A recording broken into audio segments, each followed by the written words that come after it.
বিশ্বনবী একবার সাইয়েদনা আনাস রাদিয়াল্লাহু তাআলা আনহুকে একটা ছোট্ট জিনিস আনতে পাঠালেন। সাইয়েদনা আনাস রাদিয়াল্লাহু তাআলা আনহু জিনিসটা আনতে যে মদিনার অলিতে গলিতে বাচ্চাদের খেলা দেখে জিনিস আনতে ভুলে খেলায় দাঁড়িয়ে গেলেন। ছোট মানুষ, ছোট্ট একটা বাচ্চা যদি আমার সাথে নেই, সে কি আমার প্রয়োজন বুঝবে? আমার সেন্টিমেন্ট যেরকম, বাচ্চা কি ওটা টের পাবে? ছোট্ট আনাসকে বললেন, আমার জুব্বা নিয়ে আসো। বিষ্ণু ইসলাম শাম দেশের জুব্বা পড়তো, বলতেন জুব্বা নিয়ে এসো। জুব্বা আনতে যখন বেরোলেন আনাস রাদিয়াল্লাহু তাআলা আনহু, দেখলেন মদিনার অলিতে গলিতে বাচ্চারা কুতকুত খেলে। কি খেলে? আপনারা খেলেন তো? এই খেলা দেখে আনাস রাদিয়াল্লাহু তাআলা আনহু ভুলে গেলেন যে বিশ্বনবীর জামা আনতে হবে। উনি ভুলে যে উনিও দাঁড়িয়ে খেলা দেখতে শুরু করলেন। এখন ঘন্টার পর ঘন্টা যায়, আনাসও আসে না, জামাও আসে না। বিশ্বনবী ভাবলেন, হায় রে, আনাস মনে হয় ভুলে গিয়েছে, কি আর করা যাই, নিজের জামা নিজেই নিয়ে আসি। বিশ্বনবী বের হলেন জামা আনতে। বের হয়েই দেখে মদিনার গলিতে বাচ্চারা খেলতেছে, ওইদিকে আনাস রাদিয়াল্লাহু আনহু দাঁড়ানো। বিষ্ণু ইসলাম কিছু বললেন না, যে উনিও আনাস রাদিয়াল্লাহু তাআলা আনহুর পাশে দাঁড়িয়ে খেলা দেখতে আরম্ভ করলেন। সুবহানাল্লাহ পড়বেন না? সাইয়েদনা আনাস খেলা দেখতে হঠাৎ বিশ্বনবীর দিকে চোখ পড়ে গেছে। বিশ্বনবীর চোখের দিকে যখন সাইয়েদনা আনাস রাদিয়াল্লাহু তাআলা আনহুর চোখ পড়ে গেছে, সাইয়েদনা আনাস বলে, আমার কলিজাটা এখান থেকে এই দিকে চলে আসছে ভয়ে। কিসে? ভয়ে। উনি বললেন, আমার গলা শুকিয়ে যেতে আরম্ভ করলো, কাঁপতে লাগলাম। হায় হায়, এখন আমার মনে পড়ছে বিশ্বনবীর জামা আনতে পাঠাইছিল, ভুলে গেছে খেলার আবেশে পড়ে।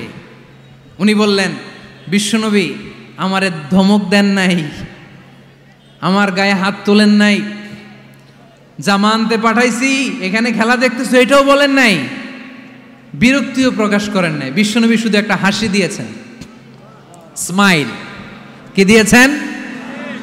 একটা মুচকি হাসি দিয়েছেন। কি হাসি? সাইয়েদনা আনাস বলে, ওই যে ওই দিনের বিশ্বনবীর মুচকি হাসির শাসন মরার আগের দিন পর্যন্ত আমি আনাসকে সোজা রাস্তায় রেখেছে, আর ডানে বায়ে নেয় নাই। শাসন করতে জানলে লাঠি লাগে না, শাসন করতে জানলে ধমক লাগে না, শাসন করতে জানলে পিট্টি দেয়া লাগে না।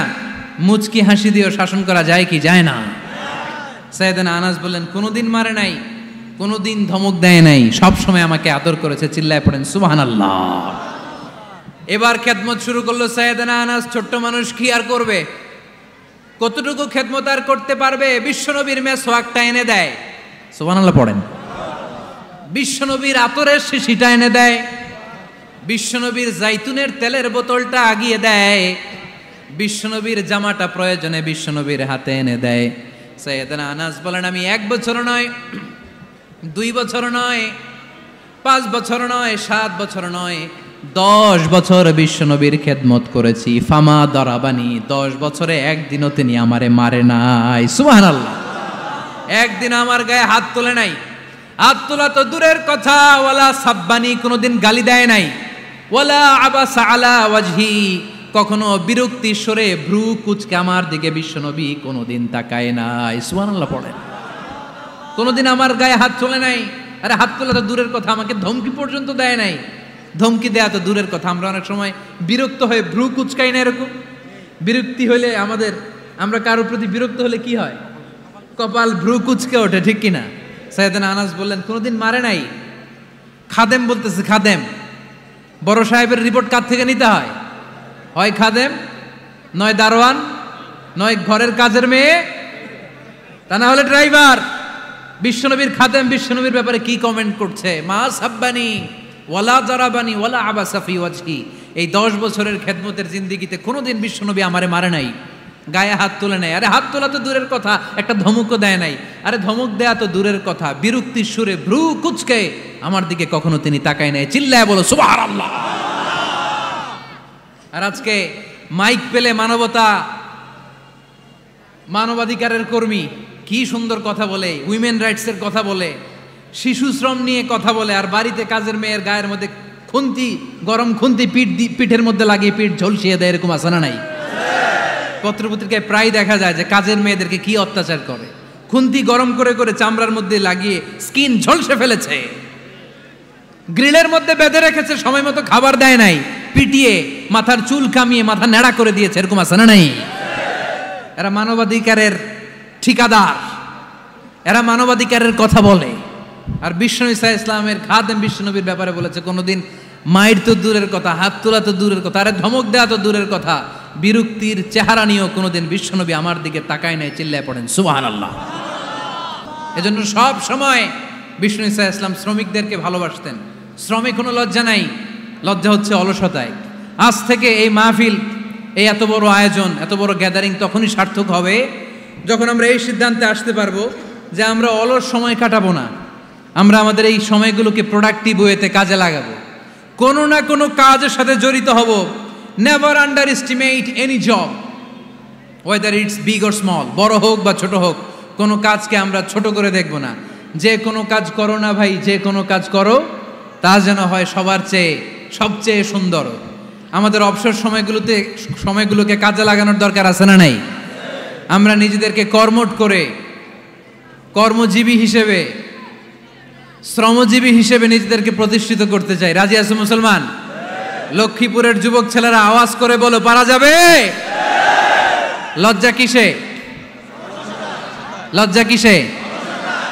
অনেকে টাঙ্কি মারে, এদিক সেদিক ঘুরে আর বলে আমার আব্বা চেয়ারম্যান। আরে তোর আব্বা চেয়ারম্যান, তুই কি?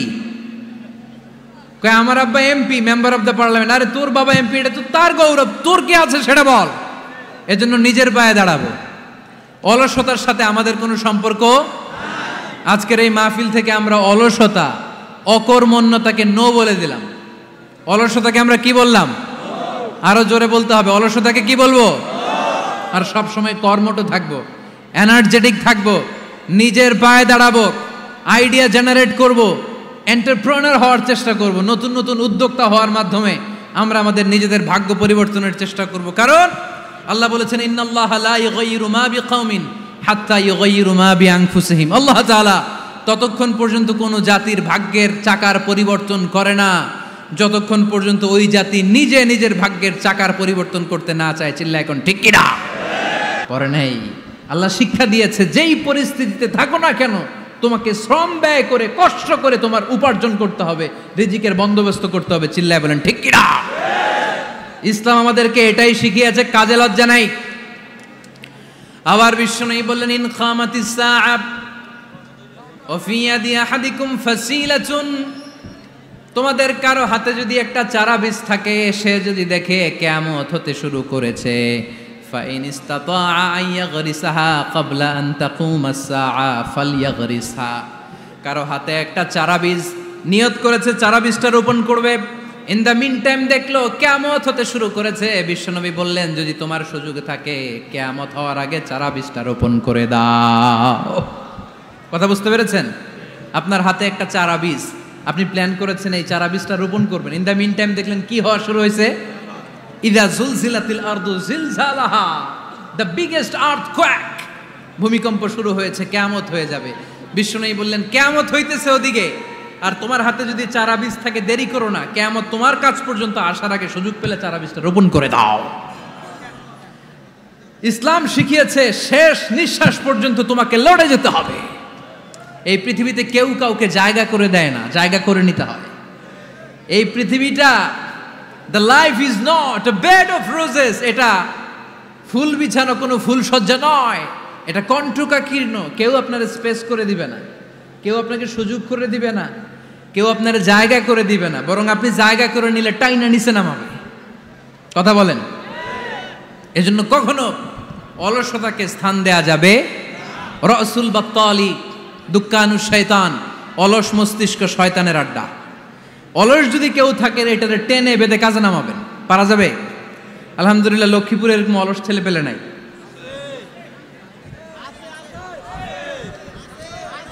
আছে? আমরা আজকে অলসতাকে নো বলে যাবো এই মাহফিল থেকে। অলসতাকে আমরা কি বলবো? আওয়াজ করে বলতে হবে, অলসতাকে কি বলবো আমরা? মুমিনের জীবনে কোনো অলসতা নাই। অলস হয় মুনাফিকরা। অলস হয় কারা? চিল্লায় বলতে হবে। মুমিনরা অলস হয়? অলস হয় কারা? এজন্য কোরআনে আল্লাহ একথাও বলে দিলেন, ওয়াইদা কামু ইলাস সালাতি কামু কুসালা ইউরাউনান নাসা ওয়ালা ইয়াযকুরুনাল্লাহা ইল্লা কালিলা। সুবহানাল্লাহ পড়েন। মুনাফিকরা যখন মানুষকে দেখানোর জন্য নামাজে যায়, ওই নামাজে তাদের ইখলাস নাই, ওই নামাজের ভেতরে তাদের কোনো খুশু খুদু নাই, ওই নামাজের ভেতরে আছে শুধু